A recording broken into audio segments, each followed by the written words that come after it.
கண்டிப்பா. வாழ்க வளமுடன் சொல்லுமா. வாழ்க வையகம், வாழ்க வையகம், வாழ்க வளமுடன். குரு வாழ்க, குருவே துணை. ஆசான் அருட்தந்தை வேதாத்ரி மகரிஷி அவர்கள் நம்மோடு சூக்குமமாக நிறைந்திருந்து நம்மை என்றென்றும் வழி நடத்துவாராக. உலக சமுதாய சேவா சங்கம், ஸ்கை, நார்வே, டென்மார்க் அறக்கட்டளைகள் இணைந்து தினந்தோறும் நடத்துகின்ற இந்த இணையவழி நிகழ்விலே இணைந்துள்ள அனைத்து வேதாத்திரிய உறவுகளுக்கும் இனிய காலை மாலை வணக்கங்கள். வாழ்க வளமுடன். இந்த நிகழ்வினை ஒவ்வொரு நாளும் சிறப்பாக ஒருங்கிணைத்து நடத்தி கொண்டிருக்கக்கூடிய நார்வே, டென்மார்க் அறக்கட்டளை சார்ந்த அனைத்து அன்புள்ளங்களுக்கும் மனமார்ந்த நன்றிகளும் வாழ்த்துக்களும். இந்த வாய்ப்பினை நல்கிய இறைநிலைக்கும் குருவுக்கும் எங்களை வழிநடத்தி கொண்டிருக்கும் முதுநிலை பேராசிரியர் பெருமக்களுக்கும் நன்றிகளும் வாழ்த்துக்களும். ஞானக்களஞ்சிய புத்தகத்திலிருந்து இன்னைக்கும் ஒரு பாடல், உயிர் விளக்கம் அப்படிங்கிற தலைப்புல இன்னைக்கு பார்க்க போறோம். மகரிஷி கொடுத்திருக்கக்கூடிய கவிதைகள்ல உயிர் என்ற தலைப்புல நிறைய கவிதைகள் கொடுத்திருக்காங்க. சோ அதுல ஒன்றுதான் இன்னைக்கான கவிதை. உடலும் உயிரும் இணைந்தால் வாழ்க்கை, பிணங்கினால் நோய், பிரிந்தால் மரணம். இது நம்ம எல்லாருக்கும் தெரியும். ஆனா இந்த உயிர் என்பது எப்படி இருக்கு, எங்க இருக்கு அப்படிங்கிறதுக்கான விளக்கத்தை மெஞ்ஞானிகள் மட்டும்தான் கொடுத்தாங்க. எவ்வளவு மருத்துவ விஞ்ஞானம் வளர்ந்து பல விஷயங்கள்ல ஆழ்ந்து பார்க்கக்கூடிய அறிவு மேலோங்கி இருந்தா கூட இன்னைக்கும் மருத்துவ உலகத்துல என்ன சொல்றாங்க, இந்த உயிர் என்கின்ற ஒன்றை பற்றி உயிரோடு உடல் இணைந்திருக்கும் போதும் பார்த்து கண்டுபிடிக்க முடியல, உடலை விட்டு உயிர் பிரிஞ்சிடுச்சுன்னு சொன்ன பிறகும் அந்த உடலை ஆராய்ச்சி செய்து பார்த்தா கிடைக்கல அப்படின்னு சொல்றாங்க. ஆனால் உயிர் என்பது ஓடிக்கொண்டு இருக்கு, அது உண்மை உணர்ந்துக்கிறாங்க. ஆனால் அது புலன்களால் பார்க்க முடியாத ஒன்று, அதுதான் நடத்தி கொண்டிருக்கு. மின்சாரம் மாதிரி இல்லையா? அதனால இல்லைன்னு சொல்ல முடியாது.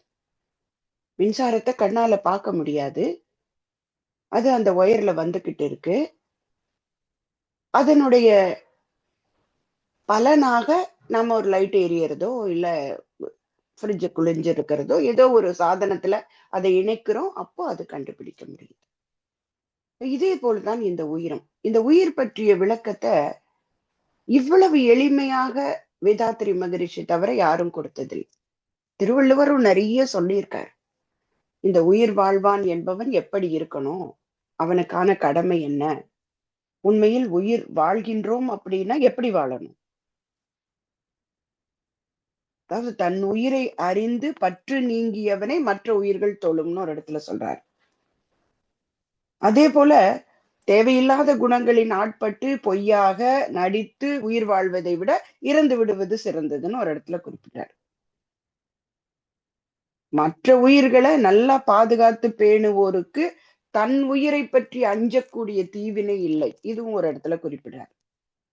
நம்ம எல்லாருக்கும் தெரியும் இல்லையா, என்பிலதனை வெயில் போல காயுமே அன்பிலதனை அறம் அப்படின்னு ஒரு இடத்துல குறிப்பிடு. இப்ப இந்த உயிர் என்கின்ற பொருளை அன்போடையும் அறத்தோடையும் இணைச்சு இப்படி வாழணும் அப்படிங்கிறதுக்கு ரொம்ப அழகா சொன்னார். ஆனா அந்த உயிருங்கிறது என்ன, இதை பற்றிய விளக்கத்தை வேதாந்தம் சொல்லியிருக்கு, புராணங்கள் இதிகாசங்கள் எல்லாம் சொல்லி இருக்குங்கிறாங்க. ஆனா எந்த அளவுக்கு நம்மால் புரிந்து கொள்ள முடிஞ்சது? மகரிஷி தான் ரொம்ப சுலபமா சொல்றாங்க. இதுக்கு வழி சொல்லி கொடுத்தவங்கள பல பேர் ஒவ்வொரு முறையில சொன்னாங்கன்னு மகரிஷி சொன்னாங்க. ஆகாரம் கொள்ளாமல் சிலர் இருப்பார், அடிசித்த மரம் போன்றும் சிலர் இருப்பார், மோகாதி அருங்குணங்கள் அறுப்பேன் என்பார், முன்னுக்கு பின் முரணாக பேசி நின்று சாகாமல் நிலைத்திருக்க போகின்றேன், பின் சர்வ வல்லமை பெறுவேன் என்றும் சொல்வார். ஆனா இதெல்லாம் வேண்டாம் அப்படிங்கிறாரு இல்லையா? அப்படியெல்லாம் வேண்டாம். புத்தனை போல் உடலை துன்புறுத்த வேண்டாம். அதே மகரிஷி சொல்றாங்க, வேகாத கால் சாகாத கலையை காண்பேன் என்பான், வினோதங்கள் பல புரிவேன் என்றும் சொல்வார். இப்படி தனக்குள்ள இருக்கக்கூடிய உயிரை மற்றவர்களுக்கு புலப்படுத்தணும்னு நினைக்கிறவங்க என்ன பண்ணினாங்க அப்படின்னு சுவாமிஜி சொல்றாங்க. சொல்லிட்டு அதுக்கப்புறம் விளைவை கொடுக்கறாங்க. இந்த வரி சொல்றாங்க பாருங்க, புத்தனை போல் உடலை துன்புறுத்த வேண்டாம். இந்த உயிரை பற்றி தெரிஞ்சுக்கணும் அப்படின்னா கஷ்டப்பட்டு எல்லாத்தையும் விட்டுட்டு எங்கேயோ போயிருந்தாரே, அவர் ஞானம் அடைந்தார், அது வேற. அந்த ஞானம் அடைவதற்கான ஆரம்ப புள்ளி என்னங்க? உயிரை பற்றிய தெளிவுதான் இல்லையா? அவர் புத்தரை பற்றிய கதை சொல்லும்போது நம்ம எல்லாரும் படிச்சு கூட இருந்திருக்கோம். எல்லாருக்கும் ஞாபகம் இருக்கும். இந்த உலகமே எப்படி இருக்கு அப்படிங்கிறத உணர்த்துவதற்காக ஒரு பெண்மணி தன்னுடைய மகன் இறந்து போயிட்டான் அப்படின்னு வருத்தப்பட்டு, நீங்க உயிர்ப்பித்து கொடுங்க, எனக்கு இந்த துன்பம் வேண்டாம், என்னுடைய மகன் என்னிடம் இல்லை அப்படின்னு வருத்தப்படுறாங்க. அப்ப உடனே எப்படி அவர் நிலையாமை தத்துவத்தை சொல்றாரு? நீங்கள் இங்க இருக்கக்கூடிய எந்த வீட்டுக்காவது போய் யார் வீட்டிலேயாவது சாவே நடந்திராத ஒரு வீட்டுக்கு போய் அங்கிருந்து கடுகு வாங்கிட்டு வாங்கன்னு சொன்னதாக சொல்றாங்க. ஆனா போயிட்டு வராங்க, இல்ல. அப்போ இந்த உடல் என்பதற்குள்ள உயிர் இருக்கின்ற வரைதான் அதனுடைய தன்மை, நிலையாமை, அது போயிடும், இருக்கிறதுங்கிறது கொஞ்ச நாள் தாங்கிறத உணர்த்த வந்தார். அப்ப அதுதான் ஞானத்துக்கான அடிப்படை அறிவாக இருக்கு. வேகாத கால் சாகாத கலை போகா புலன், இது வள்ளலார் சொன்னது. ஆனா இதை எல்லாரும் சொல்லிக்கிட்டு இருந்தாங்களே, இதுக்கு விளக்கம் என்ன? மகரிஷி அழகா கொடுக்குறாங்க இல்லையா? வேகாத கால் அப்படின்னா என்ன? கால் அப்படின்னா காற்றுன்னு அர்த்தம். அப்போ இந்த உடலை எப்போதும் காத்து கொண்டிருக்கக்கூடிய அந்த மூச்சு காற்று, பிராணன், அதை உணர்ந்து கொள்வது உயிரை உணர்வதற்கான ஒரு வழி. வேகாத கால். அடுத்தது என்னதுங்க? சாகா தலை அப்படின்னு சொல்றாங்க. சாகா தலை என்பது என்ன? இங்க தலை அப்படின்னாலே நம்ம தலை, நம்மளோட மனித உடலினுடைய தலை, இல்ல உயிர்கள் எதுவா இருந்தாலும் அதனுடைய தலைன்னு எடுத்துக்கிறோம் அப்படின்னா, அங்கே உள்ளே இருக்கக்கூடிய அந்த உயிரினுடைய ஆரம்ப புள்ளி, அது எங்க இருந்து வந்தது? அந்த எல்லையற்ற இறைநிலையிலிருந்து நாம இருக்கிறோம். மகரிஷி இன்னைக்கு பஞ்சபூத நவக்கிரக தவத்துல சுத்த வெளியை பற்றி விளக்கம் சொல்லும்போது எவ்வளவு அழகா சொல்றாங்க. அந்த சுத்த வெளியே நமக்குள்ளே அறிவாக இயங்கிக் கொண்டிருக்கிற பார்க்கிறோம். அந்த சுத்தவெளிக்குள்ள கெட்டி பொருளான உடல், ரத்தம், உயிர் அத்தனையும் இணைந்து கொண்டிருக்கு. எல்லாத்தையும் அது அறிவாக இருந்து காத்து கொண்டிருக்கிறது. சொல்றாங்களா இல்லையா? அப்ப நமக்குள்ளே இருக்கக்கூடிய இந்த சித் ஆகாசம் இல்லையா? இந்த மகாகாசமாக அங்க இருக்கக்கூடிய சமஷ்டி உயிராக இருந்தது நமக்குள்ள மைக்ரோசமா சிற்றுயிராக உள்ள இருக்கு. சொன்னாங்களா இல்லையா மகரிஷி? அப்போ அந்த மாதிரி அந்த சகா தலை என்பது என்ன? அங்கு எல்லையற்று இருப்பது, அது என்னைக்கும் இருக்கிறது, அதுவே ஒன்றுமில்லாத ஒன்று, அதுதான் எல்லாமா இருக்குது, அதுதான் எனக்குள்ளே உயிரா இருக்கு. போகா புனல், இதற்கு அர்த்தம் சொல்றாங்க மகரிஷி. போகா புனல் என்பது இந்த உடலுக்கு மூலப்பொருளாக இருக்கக்கூடிய அந்த விந்துநாத சக்தி. அந்த விந்துநாத சக்திய சரியா முறையா பயன்படுத்த இல்லைன்னா இந்த உடலை விட்டு உயிர் விரைவில் பிரிந்து விடும். இன்னைக்கு நமக்கு காயகல்பம் கொடுத்தாங்க இல்லையா? போகா புனலுக்கான ஒரு அடிப்படை பயிற்சியாக. அப்ப இந்த சங்கேத ஒலியாக இருந்தக்கூடிய வார்த்தைகளுக்கு விளக்கம் சொல்லுது மட்டுமல்ல, அதற்கான பயிற்சியும் கொடுத்தாங்க மகரிஷி. அப்ப சுவாமிஜிக்குள்ள அத்தனை மகான்களினுடைய தன்மையும் உள்ள இருக்கு இல்லையா? ஏன்னா ரொம்ப அருமையான ஒரு ஸ்டேட்மெண்ட் கொடுக்குறாங்க மகரிஷி. இந்த உயிரை பற்றி இல்ல, இந்த உலகத்துல மனிதனுக்கு நல்ல வழியை கொடுக்கக்கூடிய அற வாழ்க்கையை சொல்லி கொடுத்த அத்தனை பேரும் சொன்னது ஒண்ணுதான் அப்படின்ட்டாங்க.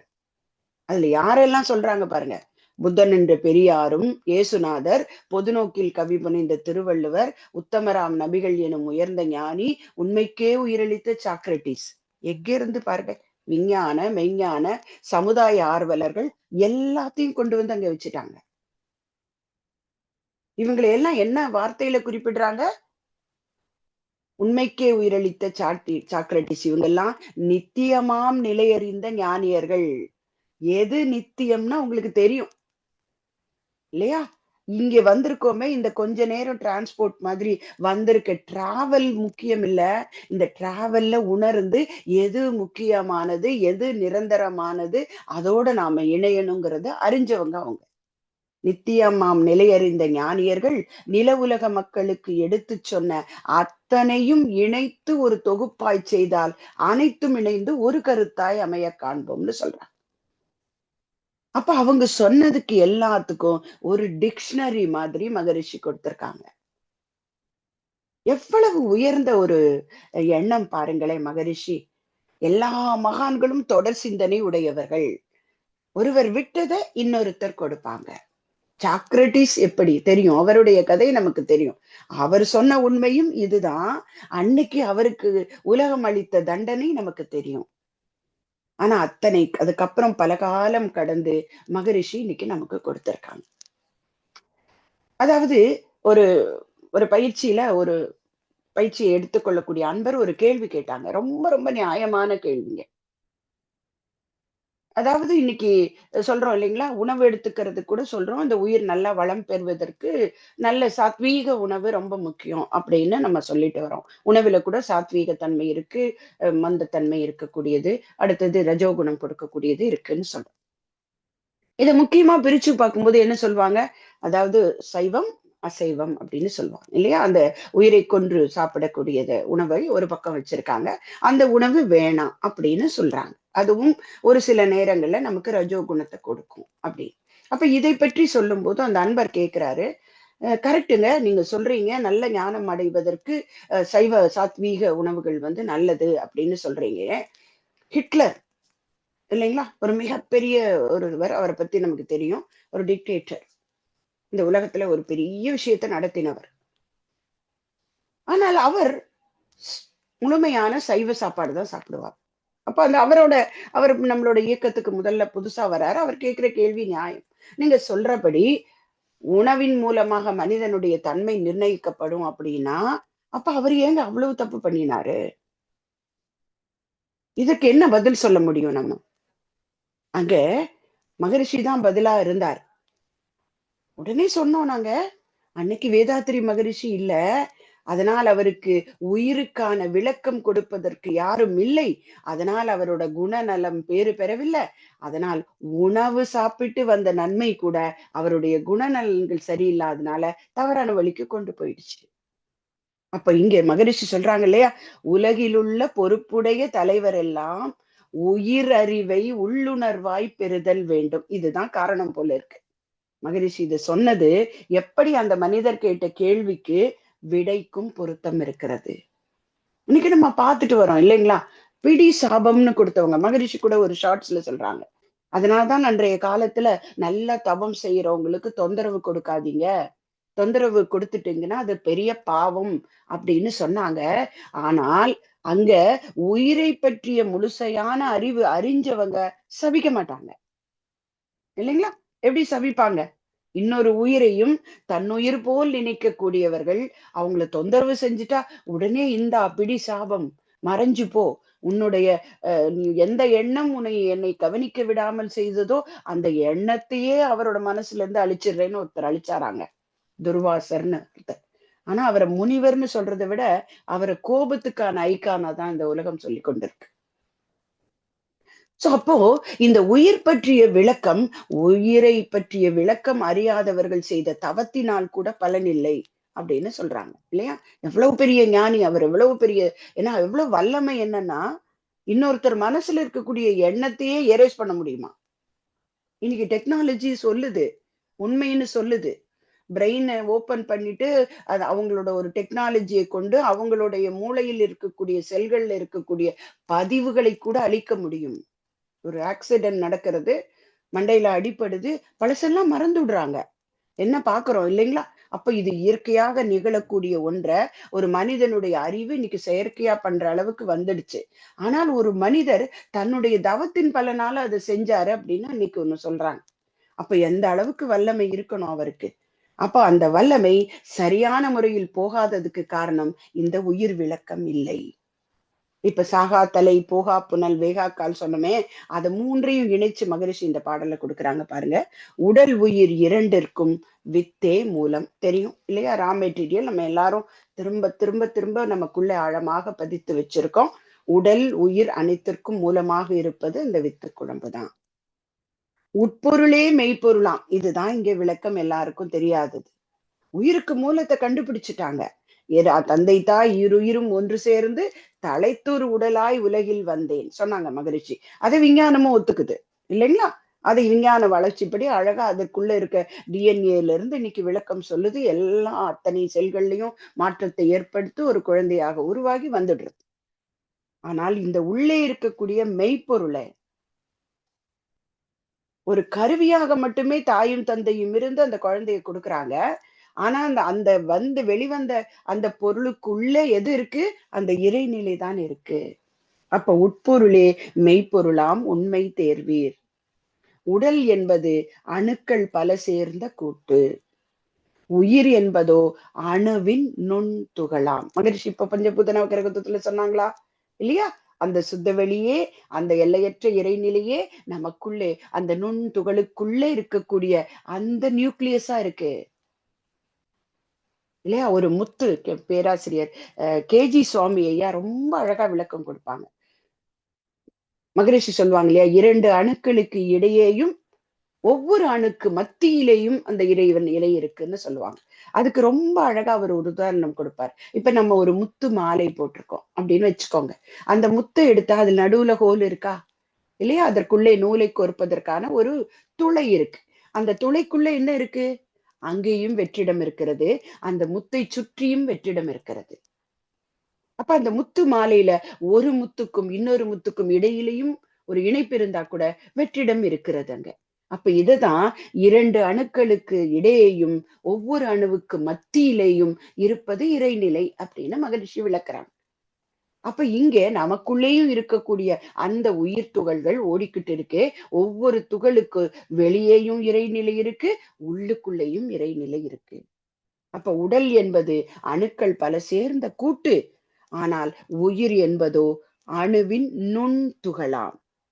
அப்ப உடல் ஊடே உயிர் சுற்றி சுழன்று இயங்க உணர்ச்சி என்ற விளை உண்டு. இப்பதான் அசேதன பொருட்களுக்கும் நம்மை போன்ற உயிர்களுக்குமான ஒரு சின்ன டிஸ்கிரிமினேஷன் நம்ம புரிஞ்சுக்கலாம் இல்லையா? வேதித்த அண்டங்கள் உயிர்களாக வந்தது எல்லாமே அந்த மூலப்பொருள் தான். ஆனா அதற்குள்ளேயும் அந்த நுண்துகள்கள் இருக்கு. சூரியன் என்பதும் நுண்துகள்களின் கூட்டுதான். அப்ப அந்த நுண்துகள் தான் உயிர் தானே? உயிர்தான். ஆனா ஏன் உயிர்ன்னு சொல்லல? அதுக்கும் விளக்கம் சொல்லிட்டாங்க மகரிஷி. 8 சிறப்பு இயக்கங்கள் இருந்தாதான் அது உயிர். சூரியனுக்கு நான் நெருப்பாக தகிக்கின்றேன் என்பது தெரியாது இல்லையா? அதிலிருந்து வருகின்ற வெப்பம் எல்லாத்துக்கும் ஒரே மாதிரிதான் போய் சேரும். அங்கே உள்ள தன்மை துல்லியம் இயக்க ஒழுங்காக மட்டும்தான் அறிவு இயங்கிக்கிட்டு இருக்கு. அதுக்கு தெரியாது யாரை சுடணும் சுடக்கூடாது தெரியாது. எத்தனை டிகிரி சென்டிகிரேட் தனக்குள்ள இருக்கு தெரியாது. மையத்திலிருந்து வெளியே அந்த சூடு வருவதற்கு அவ்வளவு காலம் எடுத்துக்குதான். அதுவும் தெரியாது. ஏன்? அதற்குள்ள உடல் உயிர் இருக்கு சொல்லலாம். பருவுடல்னு ஒரு ஒரு ஒரு உருவம் இருக்கிறது. உயிர் இருக்கு. உள்ள ஜீவகாந்தமும் இருக்கு. ஆனா அடுத்தது என்னங்க? கருமையம் இல்ல, மூளை இல்ல, உள்ளம் இல்ல, மனம் இல்ல, புலன்கள் இல்ல.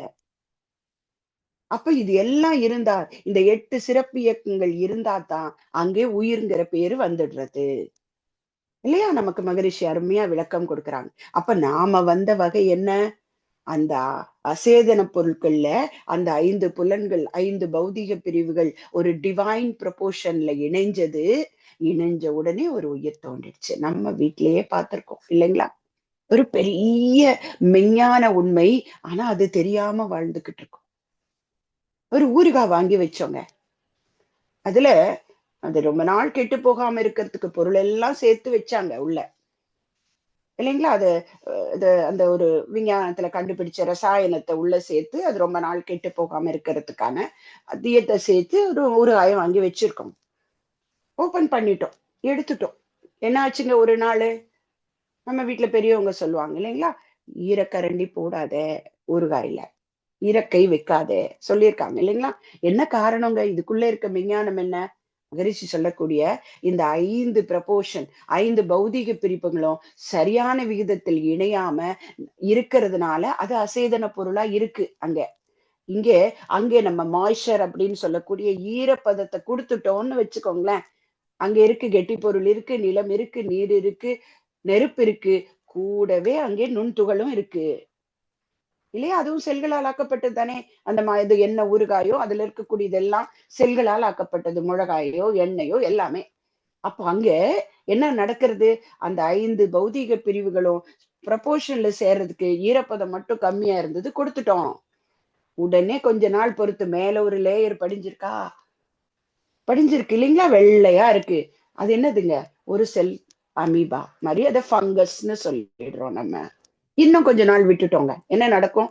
அதுல இருந்து புழு வருமா? இன்னும் கொஞ்ச நாள் விட்டுட்டோம் தண்ணியோடவே, என்ன ஆச்சுங்க? கா திறந்த உடனே படபட படப்படான்னு சின்ன சின்ன பூச்சிகள் பறந்து வரும். அப்ப எவ்வளவு பெரிய இன்னைக்கு இத சாதாரணமா பார்த்து, ஐயோ என்னோட பொருள் போச்சே, இதை வெயில்ல கொண்டு போய் வச்சு சுத்தம் பண்ணவா, மேல இருக்கிறத எடுத்துட்டு உபயோகப்படுத்தவா, இப்படிலாம் போயிட்டு இருக்கிற மனச இதுக்குள்ள ஒரு உயிர் விளக்கத்தை உணர வைக்கிறாங்க பாருங்க மகரிஷி. எவ்வளவு அதாவது என்ன சொல்றது, எளிமை.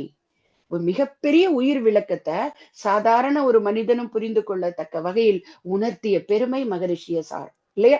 அப்போ அங்கே உடல் ஊடே உயிர் சுற்றி சுழன்று இயங்க உணர்ச்சி என்ற விளைவு வந்துடுச்சு. அது உணர்ச்சி இல்லாதகின்ற வரை அதை அசேதன பொருள்னு சொல்லிட்டு இருந்தோம். ஆனா என்னாச்சுங்க, அங்கே உணர்ச்சி வரக்கூடிய அளவுக்கு சுழன்று சரியான விகிதத்தில் இயங்கிடுச்சு. அங்கே கருமையம் வந்து விட்டது. அங்கே மூளை, மனம், உள்ளம், புலன்கள் வந்துடும். அப்ப இதுதான் அறிவு. இதையெல்லாம் உணர்ந்து கொள்ளக்கூடியது அறிவு இதே அப்படின்னு சொல்றோம். இந்த அறிவு தானே ஒவ்வொரு உயிருக்குள்ளேயும் மாற்றம் பெற்றுக்கொண்டே வந்து அது அசேதன பொருளாக இருந்து அடுத்தது உயிர் உள்ளவையாக வந்து உயிர் உள்ளவைகளையும் 1, 2, 3, 4, 5ன்னு வந்தோமே. அதுல எப்படி வந்தது? ஒவ்வொன்றும் புலன்பொறிகள் அமைந்துள்ள விதமும் ஊடே பூவில் மனம் போல் அறிவு இயங்கும் போக்கும். எவ்வளவு அருமையான வரிகள் பாருங்களேன். புலன்பொறிகள் அமைந்துள்ள விதமும் ஊடே பூவில் மனம் போல் அறிவு இயங்கும் போக்கும். பூவிலிருந்து மனம் தெரியுமாங்க? இல்லையா? அதற்குள்ள இன்பில்ட்டா இருக்கு. அது மூக்கு சரியா இருக்கிறவங்களுக்கு மட்டும்தான் தெரியும். அப்ப அது மாதிரி அந்த அறிவு உள்ள இன்பில்ட்டா இருக்கு. ஓரறிவுல தொடு உணர்வா, 2வது அறிவுல கூடவே சுவையா, அப்படியே 3வது அறிவுல அடுத்த புலன் வருது. அடுத்தது 4வது புலன்ல காதுகள், வாய். இது எல்லாமே வந்துடுச்சுங்க.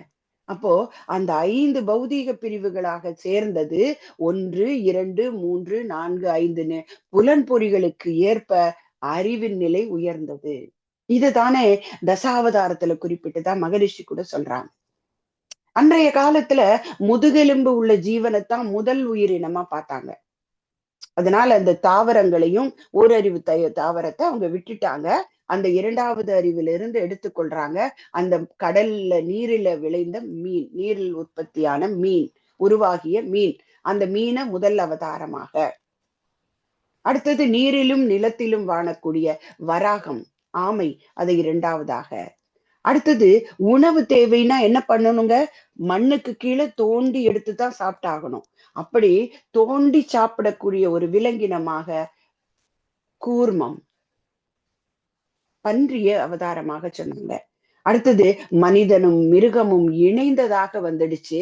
அப்போ மனிதன் பாதி மிருகம் பாதி கலந்து செய்த கலவை போல கடவுளோட அந்த நரசிம்மனாக, முகம் வந்து விலங்காக, உடல்கள் வந்து மனிதன் போல. இன்னைக்கும் நம்ம பார்க்கலாம் கோயில்கள்ல யாழி என்று சொல்லக்கூடிய ஒரு மிருகம், மகரிஷி அவர்கள் சொல்லுவது கூட அது போலதான். நம்மளோட வரலாற அந்த யாழி என்ற மிருகமும் குரங்கும் எதேச்சியாக இணைந்தது, அதில் உருவானவன் தான் மனிதன்னு சொல்லுவாங்க. சோ அப்ப அப்படி அடுத்தது அந்த அவதாரமாக அடுத்தது 6வது அறிவு படைத்த மனிதனுக்கு வந்துட்டான். அங்க என்ன வந்துதாங்க? வாயும் மனமும் வந்துடுச்சான். அதுக்கும் வாய் இருக்கு. ஆனால் மனம் என்கின்ற ஒன்று வந்த 6வது மனிதன் தான் பேச முடியும். சிங்கத்துக்கும் புலிக்கும் வாய் இருக்கு. ஆனா அதை சாப்பிடுறதுக்காக மட்டும் இருந்தது. ஆனால் மனிதன் கிட்ட மட்டும்தான் மனமாக பேசி கொண்டு உணரக்கூடிய 6வது அறிவு. அந்த நிலைக்கு வந்ததுனால அது வளர்ச்சி கொஞ்சம் கம்மியா இருக்கு. அதனால வாயும் மனமும் உடையவன் வாமனன். அடுத்ததாக ஒரு அதாவது மனிதனோட சிந்தனை உயர்ந்தது. அப்ப அவன் என்ன பண்ணான்? தனக்குரிய உணவை தேடிக் கொள்வதற்காக விவசாயம் செய்து வாழ்ந்தான். அந்த கையில கலப்பையை வைத்திருக்கக்கூடிய பரசுராமர். முழுமையான மனிதனாக ராமர், பலராமர். அடுத்தது கொஞ்சம் டெக்னிக்கலா, நன்மை வர வேண்டும் என்றால் ஒரு சிலதை பண்ணலாம். பொய்மையும் வாய்மை எடுத்து புரை தீர்ந்த நன்மை பயக்கும் எனில். இந்த டெக்னிக்கல் டிராமா பண்ண ஒருத்தர கிருஷ்ணன்னு சொல்லி அடுத்த அவதாரமாக. ஆனா இதெல்லாம் புரிஞ்சுதா? கும்பிட்டுக்கிட்டு தானே இருந்தோங்க. ஒவ்வொரு அவதாரத்தையும் உருவமாக நினைத்து கொண்டு அதிலேயே நின்னுட்டோம். உள்ளே இருக்கக்கூடிய உயிர் விளக்கக்கூடிய விஷயத்த புரிந்து கொள்ள, புரிய வைக்க மகரிஷி தேவைப்பட்டார். ஏன்னா இந்த அறிவு இருந்துருச்சுன்னா தான் இந்த உடலில் உயிர் இயங்கு மட்டும்தான் வாழ்க்கை. உடலை விட்டு உயிர் பிரிந்தால் அறிவு அங்க ஏது கிடையாது. அதனால் இந்த உடல் வாழ்விற்குள் தான் இன்பமும் துன்பமும். அந்த பாடல்ல அழகா சொல்றாங்க பாருங்க. புலன்பொறிகள் அமைந்துள்ள விதமும் ஊடே பூவில் மனம் போல் அறிவு இயங்கும் போக்கும் பலம் பெறவே உட்கொள்ளும் உணவு மாறி பல தாது ரசாயனங்கள் ஆவதுவும் நலம் தீது எனும் உணர்வாம் இன்பதுன்ப ஞாபகமே வாழ்வாக இருப்பது. சொன்னாங்க இல்லையா? உடல் வாழ்விற்குள் தான் இன்பம் துன்பமும்.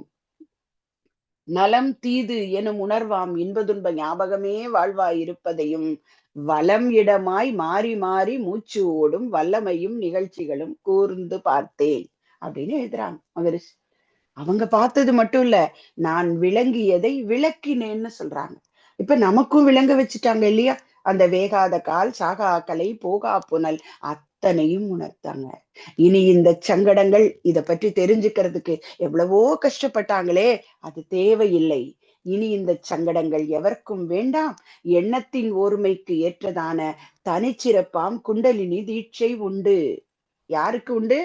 தகுதியுள்ளோர் விருப்பமுள்ளோர் அனைவருக்கும் கனிவுடனே கைவிரலால் நெற்றி தொட்டு கனல் மூட்டி கருவெழுப்பி கருத்துணர்த்தும் புனித முறையை பரப்ப உளமு வந்தும் பொறுப்பேற்றும் இருக்கின்றீன் கொள்வீர் வாரீர்னு கூப்பிடுறாங்கங்க. இப்படி எல்லாம் கஷ்டப்பட வேண்டாம், உடலை துன்புறுத்த வேண்டாம். எளிமையா இல்லறத்தில் இருந்து கொண்டே இறைநிலையை அறியும் முறை. இந்த உயிர் விளக்கத்தை இதை விட எளிதாக யாரால சொல்லி இருக்க முடியுமா? இன்னும் அடுத்தடுத்த பாட்டெல்லாம் அமிர்தம் போல இருக்குங்க. ஒவ்வொரு வார்த்தையும் அப்படி கொடுத்திருக்காங்க.